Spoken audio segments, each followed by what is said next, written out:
আমরা চেয়েছিলাম আমাদের দলের মার্কা প্রতীক আমাদের মতো করে নির্বাচন করব। বিএনপির সঙ্গে নির্বাচন করতে হলে একটা দুটা আসন বা এই ধরনের বা শুধুমাত্র একটা আসনে হয়তো বা চেষ্টা করলে সেখানে তারা কনভিন্স হতো।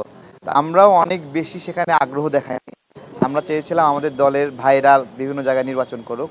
আমরা মনে করি রাজনীতিটা শুধুমাত্র ফেব্রুয়ারি পর্যন্তই না, এরপরেও আরও রাজনীতির জায়গা আছে, সুযোগ আছে।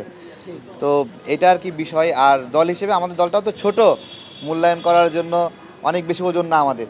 আমরা তো একটা সদ্য অঙ্কুরোদ্গম অবস্থায় নতুন নিবন্ধিত দল আছি। আমরা ওইভাবে প্রত্যাশা করিনি যে বিএনপি আমাদেরকে এখানে মনোনয়ন দেবে।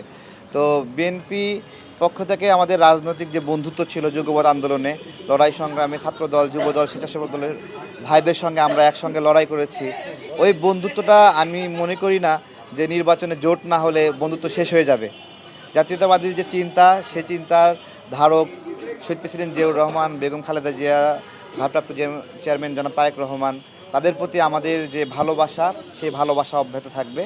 আমরা আমাদের মতো করে নির্বাচন করছি এবং জাতীয়তাবাদ চিন্তা, চেতনা, দর্শন কোনোভাবে আঘাতপ্রাপ্ত হলে আমরা তাদের জন্য কাজ করব সেখানে। এটা আমরা মনে করি বাংলাদেশের সার্বভৌমত্বের জন্য বিএনপির ক্ষমতায় আসা দরকার। এবং অনেক দল ভারতের সহযোগিতা চেয়েছে, আমরা দেখেছি প্রকাশ্যে ভারতের সঙ্গে বন্ধুত্ব চেয়েছে। বিএনপির পক্ষ থেকে এই ধরনের স্টেটমেন্ট দেওয়া হয়নি, এই জন্যই বিএনপিকে আমরা সাপোর্ট দিয়ে থাকি সবসময়।